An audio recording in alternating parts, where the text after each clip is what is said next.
the Unpacking It Live podcast presented by Medi-Share. I'm Bryce Johnson. For the next hour, we will unpack sports, faith, and life with you, the Unpacking It community of sports fans. Thank you for being with us on this Monday following the Masters. A lot to discuss from the weekend in golf. We will talk about Tiger Woods. It didn't go as well as maybe we would hoped going into the weekend, but man, it went way better than we thought a week ago, 6 days ago. I mean, just craziness. So the fact he was out there, the fact he finished was tremendous.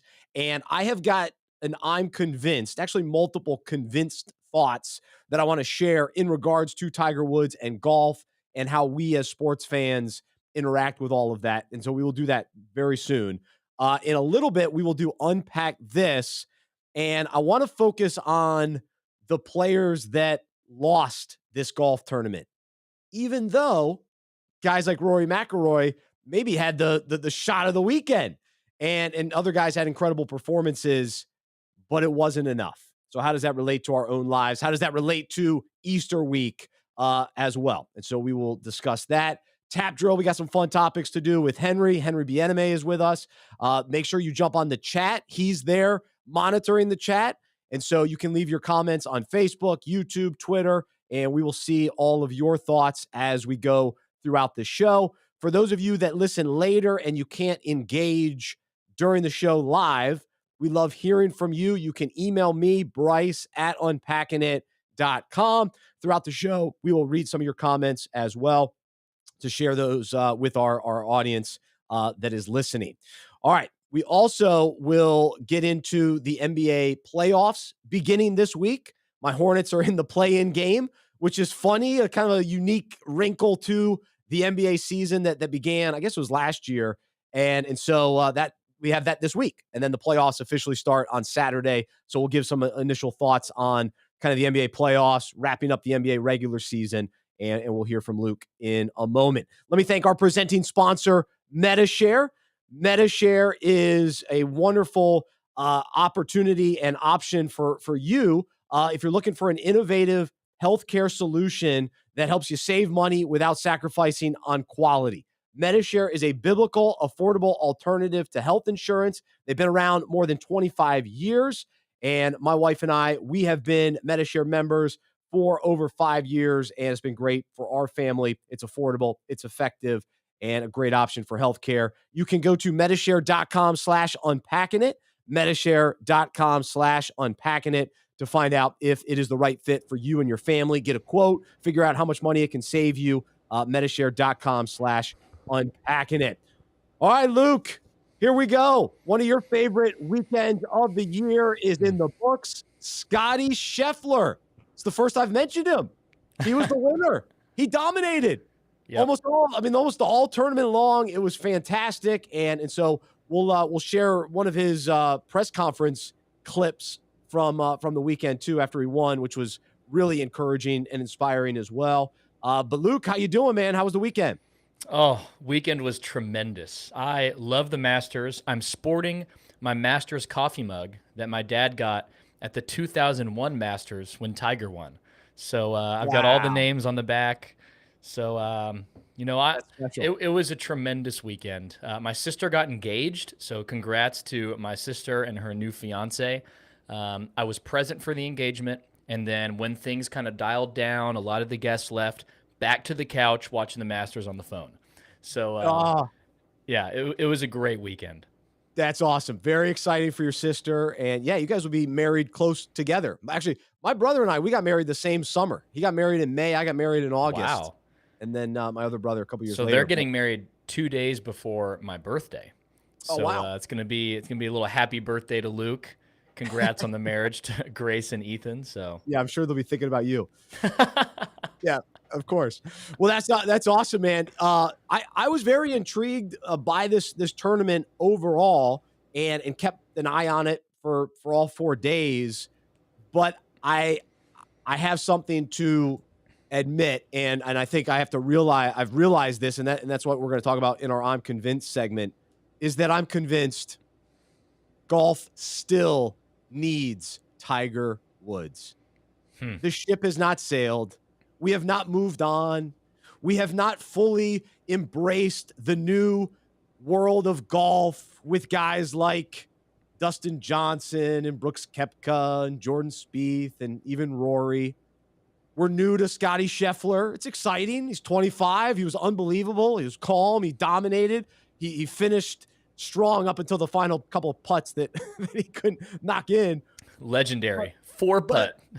Just ridiculous. I kept telling my wife, Jody, I was like, hey, here we go. The Masters is about to end. Here we go. All right, one more time. And then the crowd started cheering. It was unlike anything I've ever seen. They're hyping him up. Scotty. It was great. Jim Nance is telling everyone, cheer him on. It was awesome. Come on, just finish strong. Yeah. But what I realized is that as someone who I like golf, it's my 5th favorite sport. All right, so it's in the top 5. It's my 5th favorite sport. But when I was growing up, I'm like peak Tiger time. Like in my very formidable years, I mean, I'm watching Tiger on Sundays. And so for me to now all of a sudden get into this new world, to get a taste of Tiger on Thursday and Friday and know that I can watch him and even consider, wait, could he actually make a run this weekend? And you're getting your hopes up, you're getting your excitement for the weekend to come. And then Tiger kind of, all right, he just doesn't have it. It was all understandable. It was fine. He's 46 coming off a major life-threatening injury and wreck, and multiple injuries and severe car crash and all that. So it's understandable, but it sucked a little of the excitement away from me. And so I'm convinced that we still want Tiger. We still need Tiger. It's not enough to have Scotty Scheffler with a 5, 6, 7 stroke lead on Sunday to draw us into the level of excitement. And I understand, well, of course it's not going to be like Tiger. Well, yeah, we get that. But it just makes me wonder that moving forward, we're just never gonna get there again. And in some ways it's kind of discouraging because again, I like golf, but it's just like the other convinced is I'm convinced Tiger ruined golf because he ruined it for us because now it can never live up to the excitement of what he brought year after year, tournament after tournament, major after major, decade after decade now. And so, again, we got a glimpse of it. It was taken away, and then we had to settle for Cam Smith. Is he Cameron Smith? We're going to talk about him later as well. Scotty, don't call him Scott. Scheffler. And so there you go. That's what I'm convinced of. What do you think? Oh, man. Well, one, I want to – Paul commented this was his first year watching the Masters. Ooh, so okay. That's it makes intriguing. me think, do we take for granted how many people actually watch? If you're watching live, listening, or later, do you watch the Masters? I guess maybe not as many people watch it as I thought they do. It feels like every corporation in America shuts down productivity Thursday and Friday of the work week because everyone's watching the Masters. But Paul, this is his first time. And Paul, you realize the Masters is glorious. To your take about Tiger, I think you're right for the very average. I don't want to be snobby when I say this. I don't want to be, the casual golf fans. There's no getting around it. You're a snobby golf fan. Just embrace it. It's who you are. There's a whole crowd of you people. It's understandable. I'm maybe a snobby NBA fan. So I get that. That's kind of my niche sport, so to speak. So for fans like you, for golf fans who really only tune in for the Masters, a couple big tournaments, we do need Tiger because he draws people in like no other. The Wednesday practice round, the amount of people following Tiger, it looked like it was Sunday at the Masters. And Tiger saved golf. He put golf on the map. I'm convinced if you win on tour, if you win a professional golf tournament, a percentage of your winnings should go to Tiger Woods. There should be a Tiger tax because he, in one sense, single-handedly raised the amount of money people can make in golf on television, everything. So for the non-loyal, for the casual golf fan, we need Tiger because he draws people in unlike anyone else. For me, I'm pleased. I don't need to watch Tiger. I'm pleased watching Scotty Scheffler, watching the young guns, Colin Morikawa and his iron game, all these things. I don't need Tiger to be able to be extremely excited watching the Masters, but I don't think that's the case for most people watching the Masters. Everyone's watching Tiger. Everyone's there going to follow Tiger. Most people tuning in, oh yeah, I'm going to watch Tiger. I don't care about first place. I don't care who's leading. I'm watching Tiger. So I get that. Think about how remarkable that is. And we've been talking about this for 20 plus years, ever since Tiger's been around and has drawn this fan base. These are Tiger fans. These aren't even golf fans. These are Tiger fans. No, yeah. For one guy to carry a sport.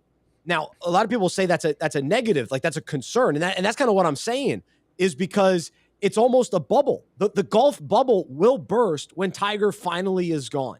I tend to think that. It's just, it's not going to be in the national sports fan conversation the way that it has been when Tiger is in the mix. Now, the Masters has, there's a lot of tradition and intrigue with this specific tournament and the other majors to a lesser degree. But golf as a sport without Tiger, I still find it to be, it's just not the same. And so when it comes to even Sundays, Tiger used to be must watch. I mean, it was you just cleared your calendar, like you got to be in front of the TV. He still is. And not miss Tiger, and he still is. He still is. So to your, I think you're right, but I think Tiger is. I'm optimistic in that Tiger has grown the game so much that when he is done playing, that golf will be able to succeed by committee. There's so many new young golfers. The game has grown so much that there's so much talent in professional golf. I think golf's going to be okay, but it's going to be by committee. We'll never see a Tiger again. I don't even want to hear anyone say, oh yeah, who's going to be the next Tiger? Well, no one. So let's just put that to the side. Tiger is, again, he has grown the game so much, but I'm optimistic it'll be fine. But I just want to acknowledge what Tiger did is remarkable. He should never, it was like he was never going to play golf again, and he made the cut at the Masters. Yeah. He made the cut, and players who are light years better than him right now, who play full schedules, didn't make the cut. Xander Schauffele didn't even come close to making the cut. And he won the gold medal in the Olympics. And Tiger goes out. He has played one time in 2021, and it was a father-son event. It wasn't even a real golf tournament. And he goes and makes the cut. It's just... he is some type of machine we can't understand. And I was trying to think about it. There is no better golf story or no better sports story that combines the on and off, the high and low in the history of sports. I mean, I don't even know what comes close. Now, there are some amazing stories. There are some inspirational stories of coming back from injuries. We've seen that at times. But the rise and fall, I mean, we can't even comprehend. And so that's why I said he's ruined golf in the sense, I mean, this story is so good. It's like when you see a great movie and you're like, well, I'm never going to see a movie as good as this. It's like every movie you put up to that, you're like, that was okay. That's kind of how it seems now with golf. It's like, yeah, it was okay. I mean, that was a cool story. Yeah, Scotty Scheffler, that was pretty cool. But man, it's not Tiger. It's not Tiger on Sunday. No. It's not the backdrop and the journey and the ups and downs and the who he was as a little boy to then actually make it. And well, think of the pull he has. I didn't even get to grow up watching his greatness. I was born in 1997, and Tiger won before 2019, Tiger's last major win was 2008. So I was too young to really understand the greatness of Tiger. And everyone in my generation watches Tiger. And we didn't even get to live his greatness. So I'm jealous of you. But even seeing his name on the leaderboard, it's like, oh my gosh, I'm locked in. I'm also convinced that when any golf tournament for that matter, any tournament that Tiger is in, and they put up the leaderboard in the bottom right-hand corner, it kind of remains there, especially with the Masters. It seems like it's up there a lot. There should always be Tiger's score. Always. I don't care if he's in contention. People are tuning in to see what his score is. Yeah. Now we can check our phones, of course, but it's always funny to me. You got the leaderboard. Then at the bottom, don't leave him out. If you're scrolling through the scores, that better be there, because that's why we're there. And so it doesn't mean again, I like golf. I think it's a good sport, but I don't play golf. So I am a fan. I'm a sports fan, and golf makes my top 5. I'd rather watch golf than I would baseball. I would rather watch golf than NASCAR, but those are niche sports too. You're picking low hanging fruit right now.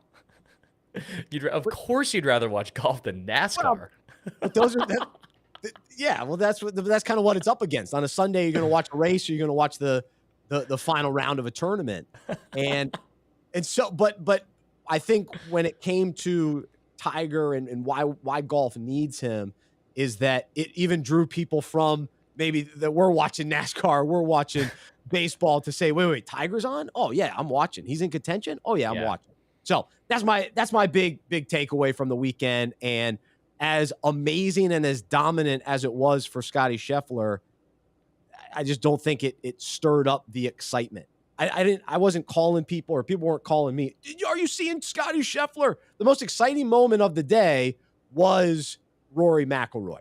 Yeah. And maybe we'll do that right now, because it really is the Medi-Share moment of the week, which we do every week. And his shot on 18, followed by another shot on 18. Rory McIlroy, then Colin Morikawa. Incredible situation and performance. So let me play this audio from CBS's broadcast with Rory.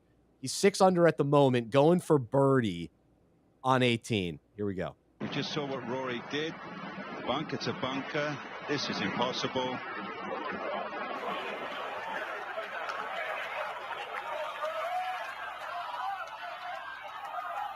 Anything's possible.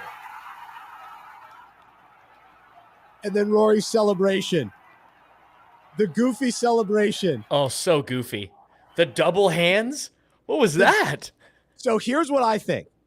All of these guys, going back to Tiger, they grew up watching the fist bump. And everybody's natural response now in anything is the fist bump. But you can't just be the fist bump guy anymore. You got to or the fist, what do you even call it?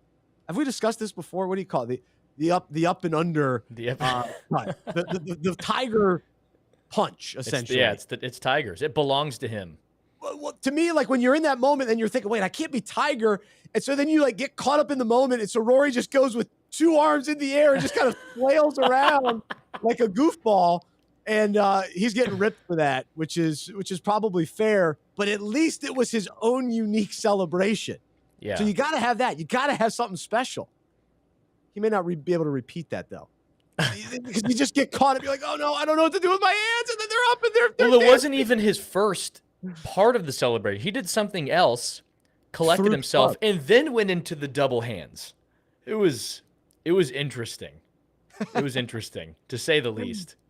So everybody's celebrating, unbelievable shot. That's when everyone was going nuts. That was the highlight of the tournament in many ways. And then his playing partner, Colin Morikawa, listen to this. I said something outrageous to me, and early in the day I said get to 8 under. Well, he's made it to 7, and this is what Morikawa did out of that same bunker. They've been matching each other much of the day. Oh, again! Look at that. Unreal. Morikawa. So for them to go on the same hole together out of the same bunker to chip in and end your tournament that way, remarkable. Yeah. Absolutely remarkable. Can you imagine following that group? Rory had almost tied the course record. Shot a 64. Unbelievable hole out from the bunker, riding the slope. The very next shot, Morikawa holes out from the same bunker. It's just unbelievable. That's one of the loudest roars I've ever heard. And Rory said that's one of the loudest I've ever experienced on a golf course. And they weren't even in contention to win. It was unreal. Because the fans were waiting for something. Yeah. They went to get all fired up about Tiger, and then they were let down. And then finally Rory. All right. Rory came through with a big moment. Because people do like Rory. Not, of course, not on the level of Tiger, but there are Rory fans in a big way. And he's kind of been a letdown in many ways in recent years. So it was great to see him get back in the mix. And then Colin Morikawa is great as well. So there you go. That's your Medi-Share moment of the week. And Medi-Share, of course, is our presenting sponsor. You can go to Medi-Share.com/unpacking it. Medi-Share.com/unpacking it. All right, so that's what I'm convinced of. That's the Medi-Share moment of the week. And right now we're going to jump into Unpack This, where we take a current sports story related to the Bible, related to our own lives, and we send out a written version of Unpack This Monday, Wednesday, Friday to your email inbox. And so you can subscribe for free to receive that. Go to unpackingit.com/subscribe, unpackingit.com/subscribe. So today, of course, we're going to talk about the Masters, as that's the big story from the weekend. And we just talked about Rory. And to me, his performance on Sunday was absolutely remarkable. And to cut it, he ended up losing by 3, so he finished in second place behind Scotty Scheffler. And of course, it's all about Scotty winning. Like, Scotty's the champ and the world number 1 golfer going in, gets the green jacket, and so he's loving life. Well, for everybody else in this tournament, whether it was Rory, who had a great final round, it just wasn't enough to win. Even throughout the tournament, it just wasn't enough. And so he finished second, and then you had Colin Morikawa, unbelievable birdie chip. He finished 4 under, but he still came up short with in regards to the score that was needed to win. And then how about Cameron Smith? He played really well. He was in the final pairing with Scotty Scheffler, and he had a chance to win. But then on the 12th hole, he shot a triple bogey, landed in the water. You got to avoid the water on 12, but he found it. And so that knocked him out of contention pretty much. And then you had Russell Henley. He got off to a really hot start on the front 9 on Sunday. He made 4 straight birdies, 6 through 9, holes 6 through 9. He had one other one, I think hole number 2. So he had 5 birdies in the first 9 on Sunday. But unfortunately, it wasn't enough to close the gap. And so he finished tied for 30th. And so although we saw elite golf, incredible performances from a lot of these guys, most of the field woke up today realizing that their best efforts just weren't enough to experience the victory they desired. Just wasn't enough. And so as discouraging and defeating as it must be for the players, this statement is actually freeing when it's understood in the context of God's amazing grace. And so even though you and I will never be perfect enough or good enough to earn God's love and salvation, he gives it to us anyway when we place our faith in Jesus. Our greatest accomplishments, impressive good works, they still leave us falling short. And so we must rely on Jesus to redeem us. And so we must realize that our best efforts, they just won't be enough to experience the lasting victory over sin and death that we desire. We need Jesus. Much more than golf needs Tiger. We need Jesus. And so Paul explains this in Romans 3:20 through 25. For no one can ever be made right with God by doing what the law commands. The law simply shows us how sinful we are. But now God has shown us a way to be made right with him without keeping the requirements of the law. It goes on, and then it says, we are made right with God by placing our faith in Jesus Christ. And this is true for everyone who believes, no matter who we are. For everyone has sinned. We all fall short of God's glorious standard. Yet God, in his grace, freely makes us right in his sight. He did this through Christ Jesus when he freed us from the penalty for our sins. For God presented Jesus as the sacrifice for sin. People are made right with God when they believe that Jesus sacrificed his life, shedding his blood. Wow. We are not enough, but Jesus is enough. He was the perfect sacrifice on our behalf. And so think about how freeing this really is when we accept the reality, I'm not good enough. I give up. I'm not good enough. I can't save myself. And when we actually let that go, and similar to the golfers realizing that they're not good enough, they weren't good enough to get it done. They weren't good enough to close the gap, and we aren't either. We can't close the gap between us and God. Only Jesus can do that. And so when we place our trust in him, He's the one that makes that possible. He closes the gap. And so we receive his grace. Now we rely on his power and strength instead of our own, and we humbly follow his way as he redeems and transforms us. It takes humility to sometimes we're humbled, and then other times we choose humility to recognize, yeah, I'm not enough. I'm not enough.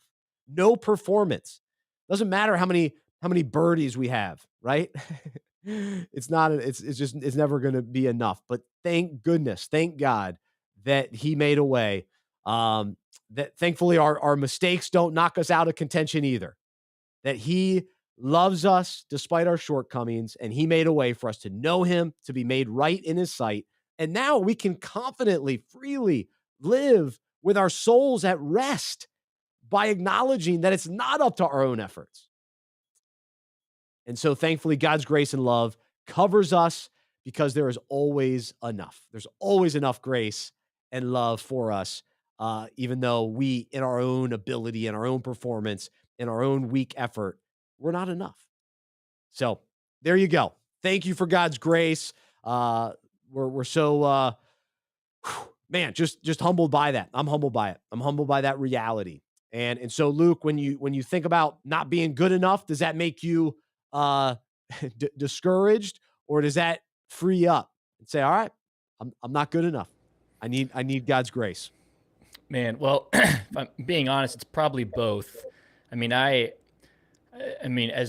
humans and then personally, it's easy to fall into performance mode and wanting to perform for God in order to get more favor, I don't want to disappoint God.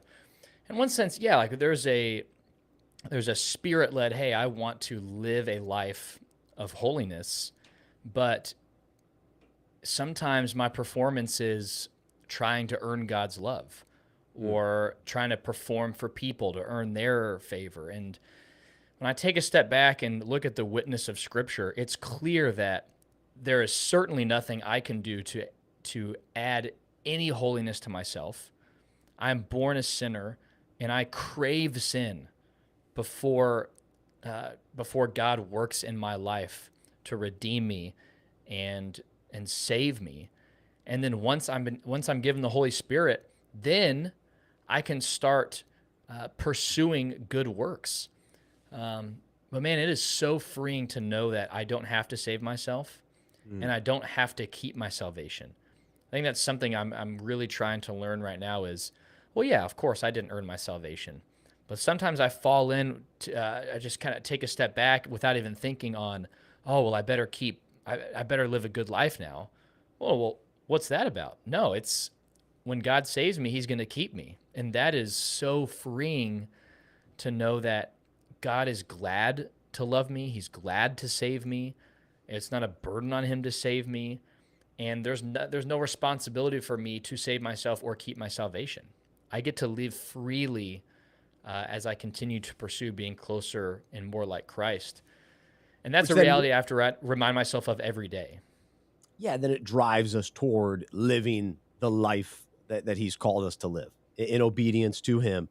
But yeah, it's not based on that. And so it really is it's a surrender. It's a freeing reality. Yeah, I'm not enough. I'm not enough. And that's okay. It's like, and that's okay in Christ. Now on our own without Christ, yeah, then we're not enough. Then we're defeated and we're beat up and we're hopeless. But in Christ, it's like, yeah, I'm not good enough. I'm putting my faith in the perfect man who lived on this in this world, was also fully God while being fully man. And he went to the cross on my behalf. And so I'm not enough. He's enough. And so we have to constantly remind ourselves of that. And also we can get, even arrogant in our performance as believers too. And we say, oh, look how good oh, wow, I'm doing a lot of the right things. I'm serving here. I'm doing this. Oh, and I work our at identity becomes more about how we live out our Christian life versus Christ himself. So our identity is a son of God or a daughter of God because of the work of Christ on the cross, not our good works as believers. And it's easy to fall into being known as, oh, Luke or Bryce, the good Christian guy. Oh, look at all the good things they do.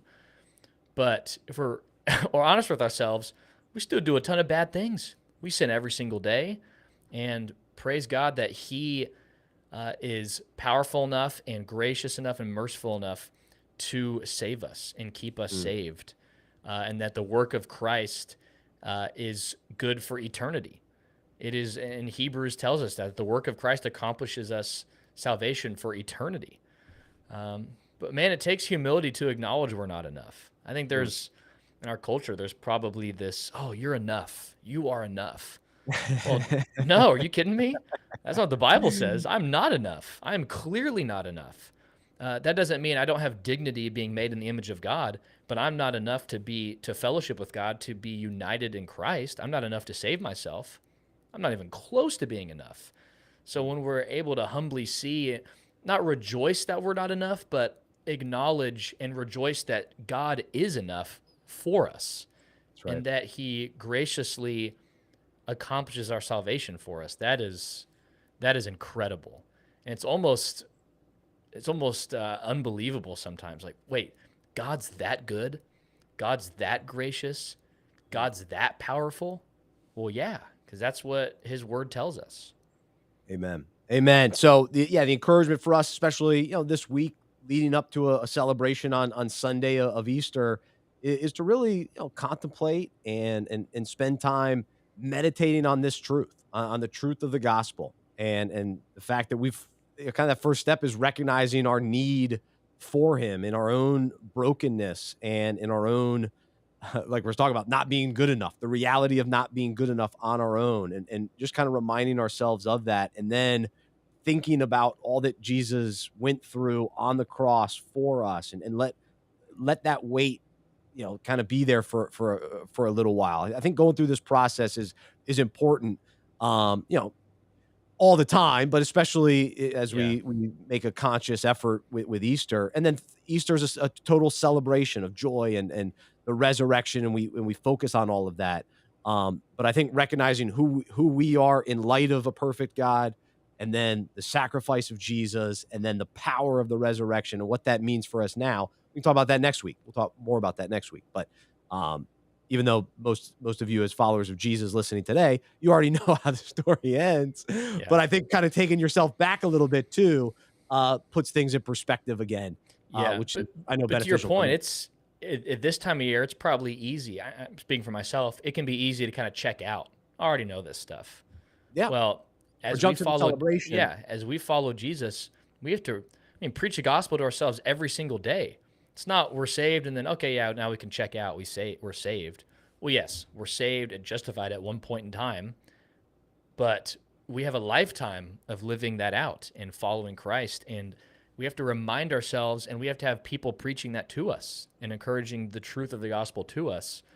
Because again, when we're operating by our own strength, we go towards sin. That's right. That's right. So we need his power and strength every day. And it's a moment by moment yielding and surrender for sure.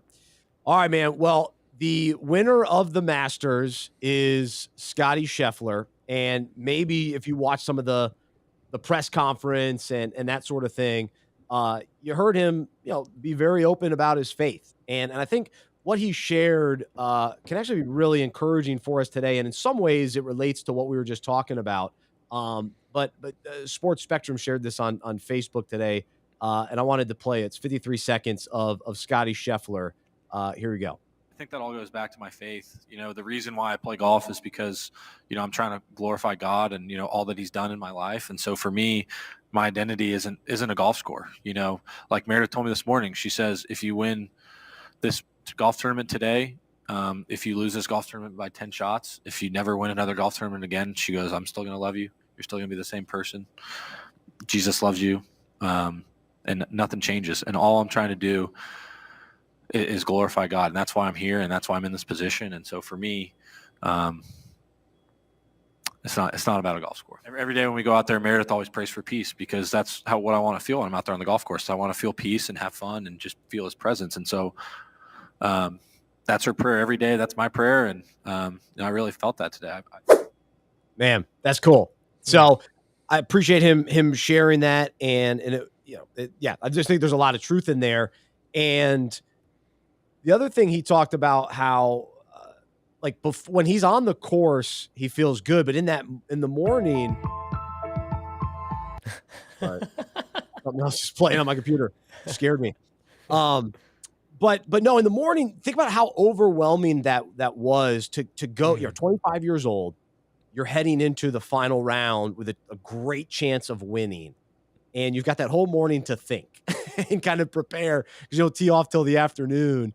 And to have the peace of God be with you and to have that as your foundation as far as whether I win or lose today, you remove that pressure. You remove that pressure. No, all right, my wife still loves me. Jesus still loves me. And it goes back to what we were talking about with performance. It's not about performance. And we talked about Scotty Scheffler, what was it, 2 weeks ago, where his dad was talking about, hey, I forget the golf. I'm proud of who you are as a man. That was our Medi-Share moment of the week just a couple weeks ago. And now here he is sharing this message, talking about his identity, talking about, the prayer that his wife prays for him. And he was able to win. Great. He might not win the next one, but Jesus will still love him the next time around, and his wife still will too. And that the same is for us, based on whatever performance-driven mentality we can get caught up in our own lives. Yep, and it's that's just amazing for him to trust that. Yeah, what God says about me is the most important. The God who decides heaven and hell, who decides eternity, who is sovereign over all, what he says about me is most important. It's so easy to get caught up in our own glory. You think he's going to be wearing the green jacket in heaven? No chance. Come on. Our own glory is so disgusting and dirty and nothing compared to the glory of God. So to pursue the glory of God is what is lasting and what actually matters. Yeah, you can go out and play. Did he want to win the Masters? Of course. Was he giving it his best? Yeah, absolutely. But if he would have lost, well, he's got the ultimate treasure, which is being a son of God through the work of Christ. And that's awesome. There's a peace of mind and heart that truly is there. It was evident. I mean, he played with such confidence and peace. Yes, it was clear. He outwardly shows that calmness too. Like it was obvious. Knowing what he says he's about, I think it's obvious that there's more important things than golf to him. Because I don't know how he maintained that calm, his body language, his facial expressions. He was just out there playing golf, and it was impressive. He was never really rattled. Did he have a No. bogey? Did he have one bogey? Well, so yeah, he had a couple, but I mean, he's up 3 shots. Cam Smith birdies the first 2 holes. Oh, that's and, right. And climbs within 1 shot. So now it's anyone's game. His 3-shot lead went to 1 after 2 holes, and then he chips in, and Cam Smith bogeys the next 2, gains his lead back. He had a huge par putt on the back 9 after Cam made a birdie. He just kept recovering and responding and didn't lose control, which was, I mean, the back 9 at the Masters, how many times people have dropped shots? Cam Smith, Jordan Spieth in 2016. Yeah. Lost tons of shots on 12. There's just so much room to give into the pressure, to lose shots, make mistakes. And he made a couple mistakes, but the way he responded was just unbelievable. To be, all eyes were on him going into the week. He's 25, world number 1. He had his first tour win in February. Like this, it's not like he's had years of dealing with this. This is all brand new to him. And he's just going out and playing golf and having fun. It's like, this is remarkable. Yeah, he just didn't get rattled, which is cool. And the other thing I was thinking about is, would you rather win early as a young player or have to wait until much later in your career to win? Specifically with the green jacket. Get it over with early. You say, okay, interesting. I would go the other way. I would say I'd want to build toward it because I think I would appreciate it more. I think I guess you have the pressure, the monkey on your back, so to speak. Yeah. But now Scheffler's got the pressure from now on. The rest of his career, it's championship or bust type of thing. It's just like, a guy like Russell Wilson who wins early, in the NFL. It's like, hey, Aaron Rodgers, like then they're always chasing that win again. You would think, oh, well, they've already got it. They're good to go. No, you still got to do it. And so Jordan Spieth, as good as he was early, now he's such a letdown. It's like, yeah, Jordan Spieth, that's what happens. Well, I gotta put some respect on my Dallas boys here. So it's another Masters coming home to Dallas. Jordan and now Scotty. That's right. I don't know. This is probably just my own personal heart speaking, but I would want to just for me it feels like Scotty can now be pressure free. Now, obviously, he's playing pressure free because of his life in Christ, but from a golfer perspective, oh yeah, I already won the Masters. Now I can just play golf. He's already won a green jacket. He's won a few times. So. In my perspective, because like for a guy like Sergio Garcia, wins his first major in 2017, took him forever. That's probably grueling. So I don't know. That was epic. That was an epic one, though. It was. The build, the crescendo. Oh, yeah, there's something to be said about just having to wait for something. I guess maybe I've had to wait a lot in my life. I don't know. That's why I appreciate the wait. I appreciate the grind. When people get it right away at 25. Actually, that's not true because I had some stuff happen early in my life too. Yeah, that's interesting. Yeah, that's a good debate to think about. That's tough. So, I mean, if you know you're gonna win, building up to it, I can see that being tremendous. Like Sergio's win was awesome, but Phil had to wait a little while. Yeah, but when you have to wait and you don't know if you're gonna win, that is brutal. Because that's even, for Phil, tremendous pressure. You've got to win a major. Sergio, you've got to win a major. Scotty will never have to experience that. He's 25. He already has his major. Perhaps the best major in golf. But he also talked about, was he ready for this? And trusting in God's timing. He kind of talked about that in another clip that I saw. But there's something to be said about that, too, where can you handle now everybody's paying attention to every tournament and every poor performance. And now you've got more people interested in you to be a spokesman and have new sponsors. He's already got Nike, but all of that gets added on. He's got media obligations. Was anybody interviewing Scotty Scheffler 3 months ago? You know what I mean? I get that. He at least passed the first test of all the pressure this week at the Masters. All eyes were on him. He was in the final pairing Friday, Saturday, and Sunday. All eyes were on Tiger. He got out of that. Now on the weekend, that was the fair focus. Point. That's actually interesting. I wonder if he noticed that. I wonder if other players noticed that. If they felt less pressure because Tiger's playing. I don't know. I still think playing in the same pairing as Tiger must be so unbelievably scary. Like these poor amateur players who come out and they have to get paired with Tiger. Yeah, it's amazing, but also you never had more people in your life following you, watching every shot, watching you hit into the water, hitting it out of bounds. Who did he play with day one? Neiman? Was it Neiman? Played with Neiman, and he played well. He played well. Yeah. I don't think he played well over the weekend, but he's also had a couple wins, but no, he played well. Yeah. All right, so we'll get away from the serious side of golf for a moment because I want to bring up a more important question. And this is something that I think about often. I have been thinking about it for years. And because Dan Patrick brought it up today, I saw it on Twitter. I assume they talked about it on their show today, but they tweeted this out. Scotty Scheffler should change his name to Scott now, or keep it Scotty. And they go Scotty wire to wire. 92% of the audience said to keep it at Scotty. And so the debate is if you have, Scotty is kind of like Timmy or Billy. It's like a childish name. Some would consider that, even though Scottie Pippen lasted forever as Scotty.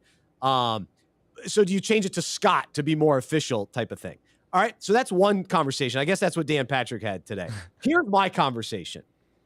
As someone who meets people, who has friends, who has, you meet people at church and different places, and they tell you what their name is.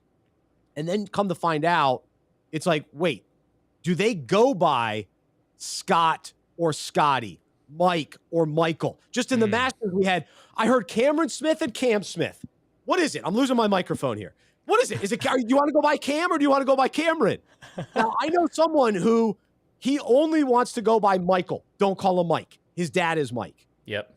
And so I don't know if we've brought this up before, but this is something that I'm passionate about. Okay. And it came up again. And so if you're Scotty, you're now Scotty forever. And there's no this switching back and forth. I don't know if maybe he'll listen to this. I'm in a new life group. And our leader, one of the leaders, his name, I call him Dave because he signs his email Dave. But everybody else in the group calls him David. So is it Dave or David? Interesting. You're Luke. You're not Lucas. You're Luke. Yeah. You got to commit. But this happens in sports all the time. It's like Mike or Michael, Jim or Jimmy. What are you? And then it's like if you know someone, now all of a sudden they become the short name. But do I know them well enough to call them their short name? Okay. Or do I have to call them their official name? So I think I agree with you. Actually, I, for a fact, agree with you. Let's just give the example. So one of my good friends, his name is Michael, but he goes by Mikey. Everyone calls him Mikey. He has to introduce himself as Mikey, or you're doing someone a disservice. You don't want to be the guy that calls someone the wrong name. Hey, Michael. Wait, who's Michael? Everyone's calling him Mikey? Yeah. If you go, yeah, your name on your birth certificate may be Michael. But if you go by Mikey, you have to introduce yourself as that. Because everyone's calling you that. You don't want to be the guy that calls you the wrong name. So my wife, Madeline, she does not go by Maddie. Hates it. Okay. She goes by Madeline. And it's hard. So the thing she comes up with is, this is another part of the conversation, is when people assume wrong and you give someone a nickname. So if you go, this is another interesting point. So if you go by Madeline or you go by Michael and someone just automatically assumes, oh yeah, they probably go by Mikey. Oh yeah. Hey, what's up, Maddie? Whoa. No, that's not my name. Yep. Well, the assumptions, that's way too far. Way too far. So I won't have that, because then it puts Madeline in a difficult position. Some people have been calling her Maddie for 2 years. It's like, No. When do I step in? When do I step in and change? Or someone will email them and just assume Maddie right off the bat. Hey, Maddie, how's it going? And it's like, well, do I come across as a jerk? I've never met this person. This is potentially my boss or an older employee. Do I just go with it? So if you don't know them, assume it's the name you see. Assume it's the name on the birth certificate until they tell you. So there's responsibilities on both ends here. I lean toward the person with the name carrying more responsibility. Like if you want to be called something, then you've got to make it very clear. Now, the people that are willy-nilly giving people nicknames, that's on you. You can't go short. You can't go, hey, what's up, Dave? Unless it's been indicated.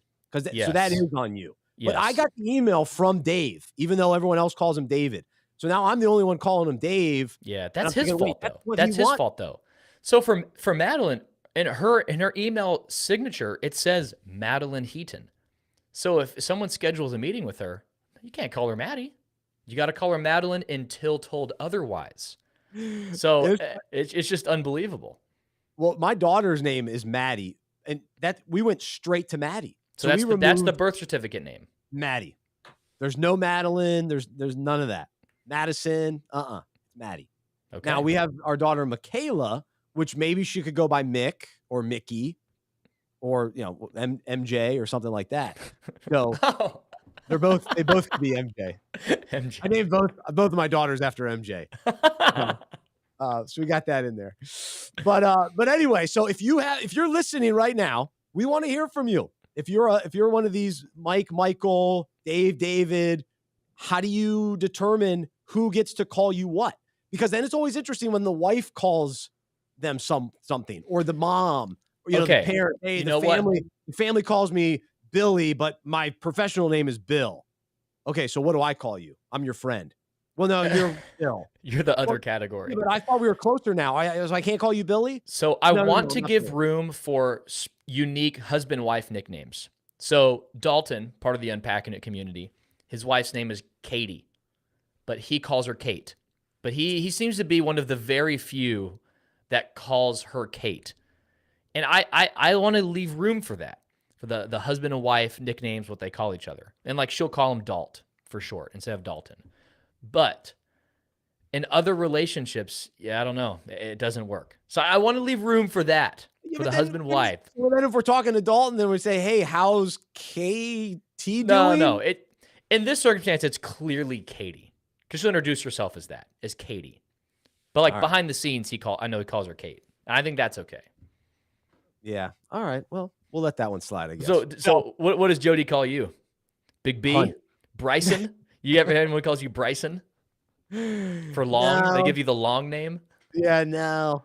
B Rice. B Rice is about the only. B Rice. Jody doesn't call me that, but what did the girls call me in college? Brycey Poo. I get Brycey Poo. Yeah, that was painful. Yikes. It wasn't like that was like a friendly, the girls that were friends, Brycey Poo. So yeah, thankfully that didn't stick. But then also, you also have the guys like in the sports realm, you go by your last name. So I have a guy, high school buddy that's in my fantasy league. We call him Speaka. Well, his name is Steven Speaka. Yep. Well, now in the professional world, people aren't calling him Speaka. They call him Steven. Yeah. So like, we don't even know him by his first name. Yeah. So it's like, nah, that's not even so if we ever see him pop up anywhere else on social media or whatever, who's Steven? Who's talking about Steven? We don't know Steven.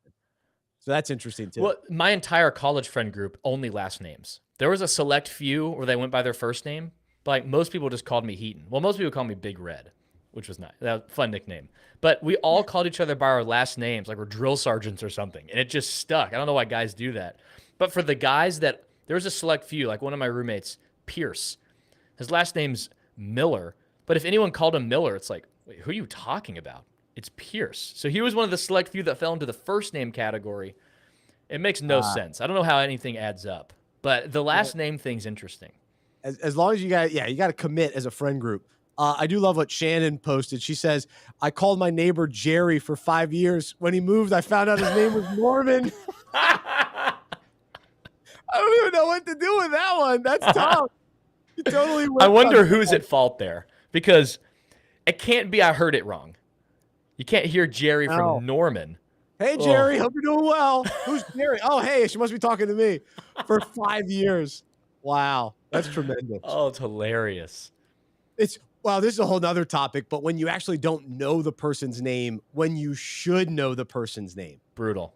May have to save that topic for another day, but that happens This with one, This one comes in when you get a text from a number you didn't save, and they're texting you like they know you. Hey man, how's it going? Heard this happened, but I don't know who it is. Then that's another like, how do I proceed here? Sometimes I've just sent a selfie of myself. Hope they send one back. I'm banking on they'll send a selfie back. I don't think that's probably not the answer. So I can figure out who is this person. Nah, I wouldn't go with that one. That seems. Okay, I don't know if you can take selfies on Androids though. So maybe that's just an iPhone thing.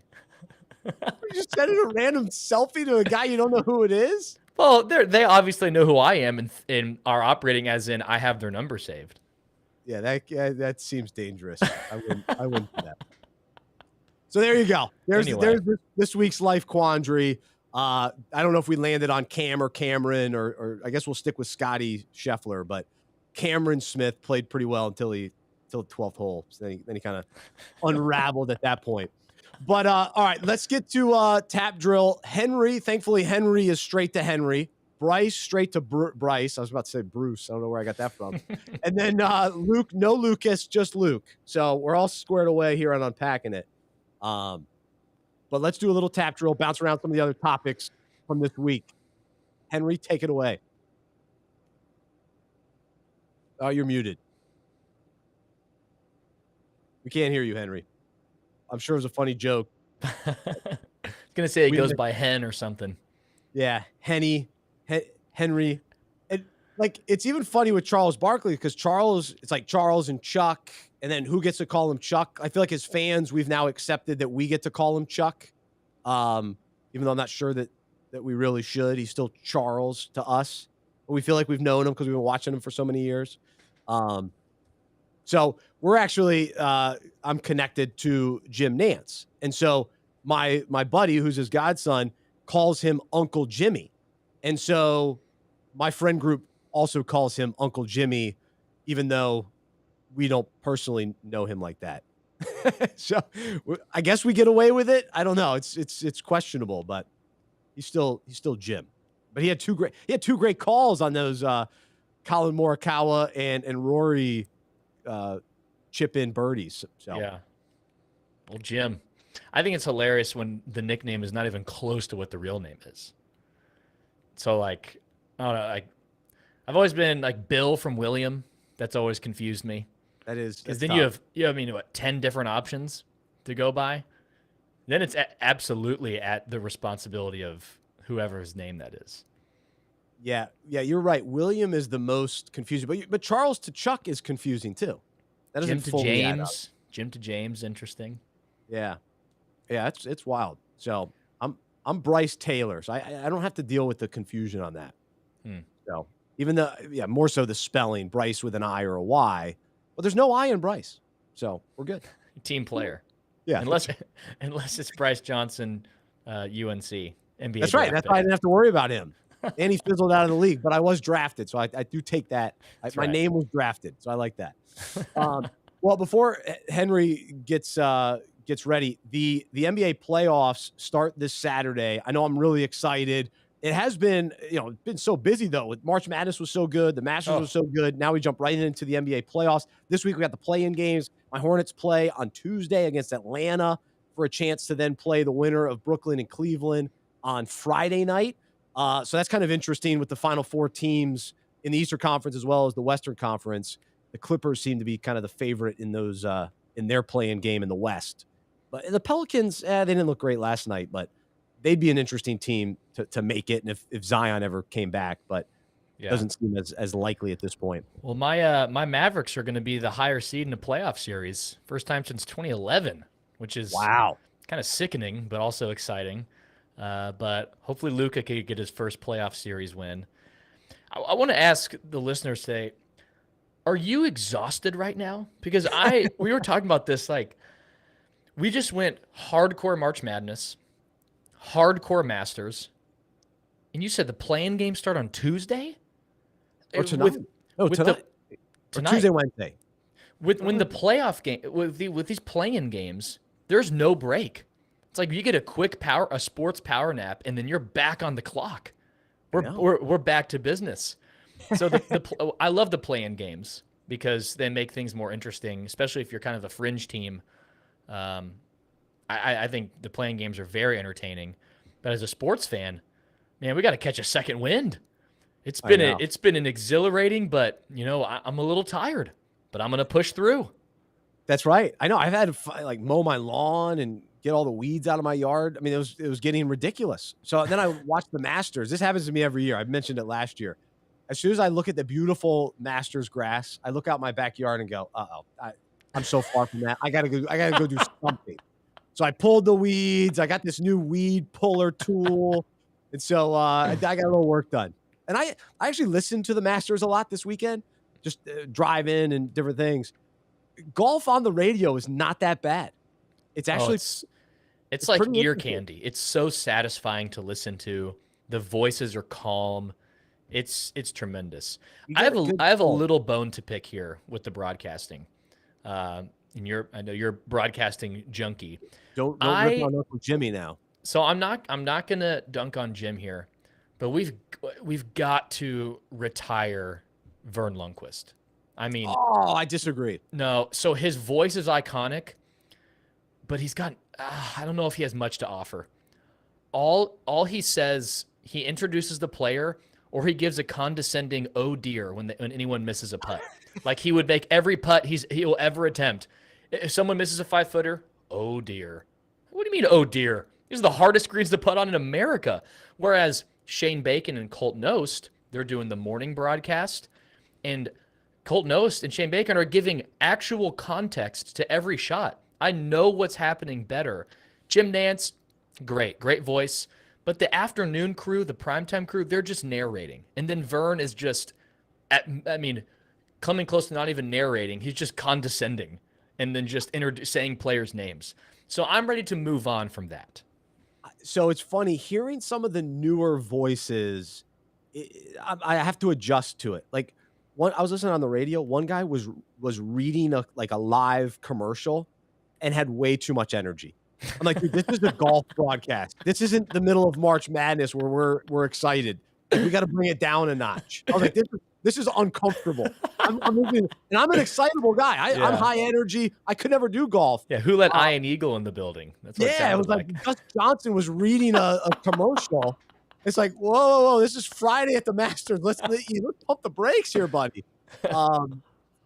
Anyway, and the other guys, you can tell that they grew up in the Tiger era, and their love for Tiger was shining through almost uncomfortably too. So I was getting a little bit of that. Whereas at least guys like Vern have been around so long, they can put everything in perspective. So anytime I hear Vern, I feel like I'm watching the 2:30 game for SEC college football. I'm like, wait, where am I right now? Oh, this is number 16 at the Masters. No, Vern is great with golf, man. The Happy Gilmore. He's the voice of Happy Gilmore. I love that. I was pleasantly surprised. I was like, oh, I thought Vern was done. He's hanging on for one event a year. Good for him. So maybe I'm just a hater on that one. You're just what? Maybe I'm just a hater. I'm ready for him. Hey, leave while it's still good. We're towing the line with staying a little too long. You don't want to prolong your stay. I know. We got Lee Corso like that. Bill Raftery. It's pushing it. But I like the classic guys. I'm on that side. Yeah. Other than Raftery, I just didn't understand him this year. It was getting a little tough. I still love the enthusiasm in the booth, but it was hard to hear exactly what he was saying. Yeah. The only guy that is impossible to overstay his welcome is Hubie Brown. Oh, he's the best. Yeah. What is 88 or something? It's unbelievable. Enjoy him during the playoffs this weekend. Yeah. He's the best. All right, let's see. We'll try Henry again. Now he's all excited. Here we go. We got to get him back on here. You guys got me now? We got you. Go ahead, man. Gotcha. Take it away. All right, let's go through some tap drill. A new trend in Major League Baseball this year is players getting mic'd up for regular season games, taking what's been done in spring training and now doing it on Sunday Night Football. Kike Hernandez had some fun moments during last night's Yankee Red Sox game. So, guys, what do you think of this new wrinkle in the baseball broadcast? Fantastic. This is a game changer to me, to be able to hear a guy that's out on the field and then to hear him, what he's saying to himself as he's about to make a play.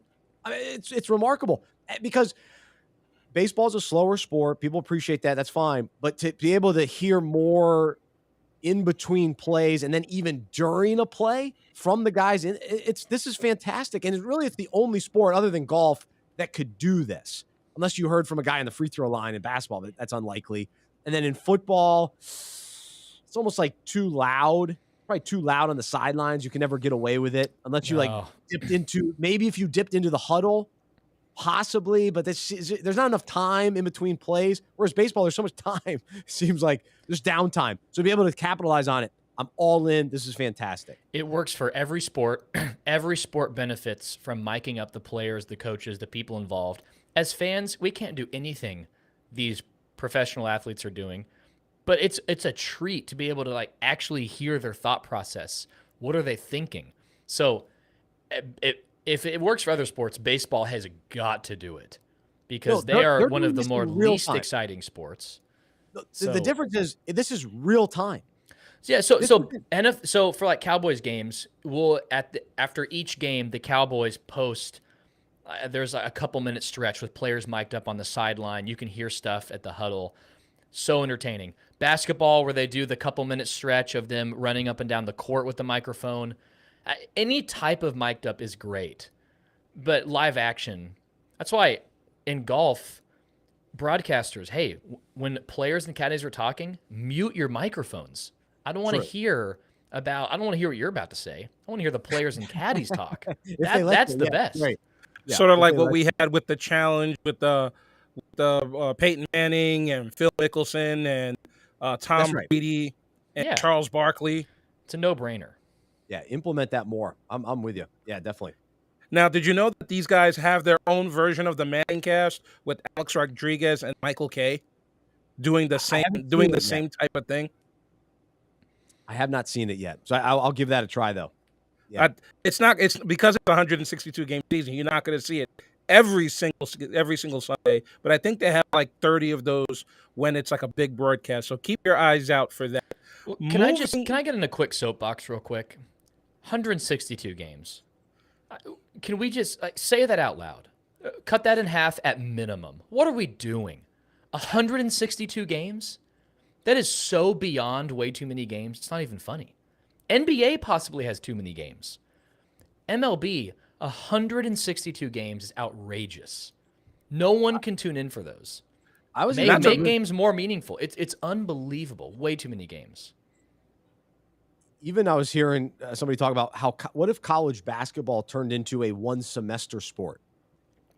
So just go from January to April versus trying to compete against football, which is interesting. So to me, shorter seasons is I'm in favor for. But yeah, baseball they want to milk the whole summer and get as many day games and fill the stadiums and all these. I mean, they all sign these individual deals with cable networks, and so they make a ton of money because they sell all that inventory of advertising, and so it always goes back to that, unfortunately. Yeah.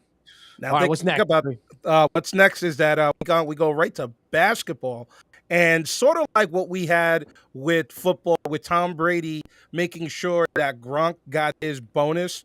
We had Drew Holiday of the Milwaukee Bucks. He got $106,000 bonus for being on the court for 8 seconds, just to make sure he got his bonus. So the question to you boys is this: what's the easiest thing you guys did for the most amount of money? I love this question. That's great.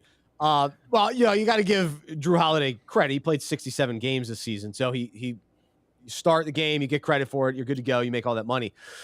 For me, over the years, I've had a couple opportunities, probably one in particular, where somebody paid me for my voice.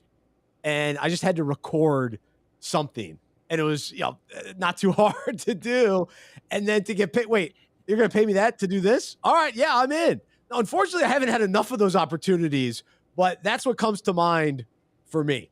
Now, going back a long time, when I used to get paid to like water the plants or take an animal out for some, house sitting. That's one of the better gigs. That's how you, let me pause you right there. That's how we know Bryce isn't a pet person. He just said, take an animal out. He can't even name the pet. They're all the same. Are you kidding me? I got paid to take an animal out. You walking a cow out? You cattle guy? Yeah. What are we talking here? He didn't even say if it was a dog or a cat or a goldfish. He said an animal. I never had pets, but I did pet sit a few times. But it was never a great thing. So I got to witness Bryce doing voice acting in person the summer I was interning in Charlotte. It was hilarious. It was for like a movie role or something. And you could tell the director was trying to coach Bryce because he was in radio voice mode. He was like, little less radio, little more emotion, little more diversity in the voice levels. It was so funny. A little bit more pitch, if you please. Yeah, I couldn't find the right sweet spot. That's why I just need to do voice work within my lane. I tried getting out of my lane in that situation. So that's funny. You were there for that. That's a good point. I didn't get the part. Whatever the part I was going for, I didn't get it. Like a coach. They made a mistake. They did. Gosh, they missed out. I gotta get back to the drawing board on that. All right. Speaking of acting, Henry. As a matter of fact, now you see that's the reason why Bryce is the professional. It's a perfect segue to the next tap drill, which involves our own Tony Gonzalez, who was in Spectrum Network's Long, Slow Exhale, playing the father of an athlete. So what do you think of the future Hall of Famer, if he's not already a Hall of Famer, Tony Gonzalez turning actor, and who's your favorite athlete turning actor? Yeah, this was an interesting one because Tony Gonzalez has been in the media world. He was at CBS and Fox, and I think he's still staying on Fox, but he's doing a bunch of acting. I think that's why he wanted to actually switch to Fox so he could be out in L.A. So he's got, I guess, kind of his acting debut here. A show I've never heard of. I don't even know what Spectrum Network is. Is that like, I guess that's a cable network? I don't know what that is. But good for Tony Gonzalez. You know what? I'll take this opportunity to say Shaq in Kazam gets a bad rap. That was a fun movie as a kid. I enjoyed that. Shaq is a genie? Are you kidding me? In the height of his NBA NBA prowess or whatever. That movie always gets ripped on. Like, Shaq did Kazam. That was fine for a 10-year-old kid. I love that movie. So I'll defend Shaq as my favorite athlete turned actor, if we're not counting The Rock. I guess The Rock, like we talked about last week, he's still the best. But yeah, I'll go Shaq. I'll tell you what, every player in Like Mike is one of the best sports movies of all time. So shout out to Steve Nash playing an electric role in Like Mike. Mavericks Steve Nash. So shout out to Steve. That Like Mike movie. Oh my gosh, I could not watch it enough. No Bow Wow. No Bow Wow. Oh yeah, great So stuff. he was Lil Bow Wow then. Don't give him Bow Wow now. There's another guy who changed his name. Are you Lil Bow Wow? Or now you're Bow Wow? That's right. Don't be Lil. Don't be Lil then. And they would like P. Diddy. How many times P. Diddy, Puff Daddy? I mean, what Sean? We don't know who he is. Get out of here with that. And Snoop Dogg tried to be Snoop Lion. No, you get a name. That was interesting. Snoop Lion. Stick with it. You stick with your name. I'm Bryce Johnson. I'm not changing it. All right, there you go. That's one Henry Bieneme. You're still Henry Bieneme, even though we probably called you Henry. We used to actually, our producer Chris used to spell your name like Eric Bienemy. He would spell it Henry Bieneme in our show notes. So we finally got that fixed, I think. So well, I'm definitely grateful for that. Speaking of names, we got one more name to talk about, and that is Frank Vogel. As well, not more his name, but his title as former coach of the LA Lakers, or soon to be former Laker head coach of the LA Lakers. LA Lakers finished 18 games under 500. All the rumors are saying that he's going to be fired as early as today. So, guys, did Frank Vogel get a bad rap? Was he not set up for success this season? So, all right, I root for the Lakers, and Frank Vogel has been a good coach throughout his career. You know, Indiana, he did a really nice job. He was okay in Orlando, but Orlando didn't have necessarily the players to really judge that fairly. Well, he's great. He's great on Impractical Jokers as well. That guy's off the show now. What? I think that's the one that left. One of the guys left. Oh, yeah, you're right. Yeah, sad. But anyway, he also looks like Colin Cowherd. He's got a little. Frank Vogel looks like Colin Cowherd a little bit. I thought it was impressive that he was able to get that team to win in the bubble. Like, people will downplay that championship. That's a really tough circumstance to win. And for them to be the team to rise to the occasion, and LeBron has a lot to do with that. But Frank Vogel kept those guys composure. You go on that run in the bubble, you win it. He won a championship. But the reality is, LeBron doesn't necessarily like to be coached. He just doesn't. He's had a bunch of different coaches. He's had guys fired. It's part of his story that he's never had an elite coach. He didn't learn how to be coached in college, by skipping college. I think there's something to be said about that.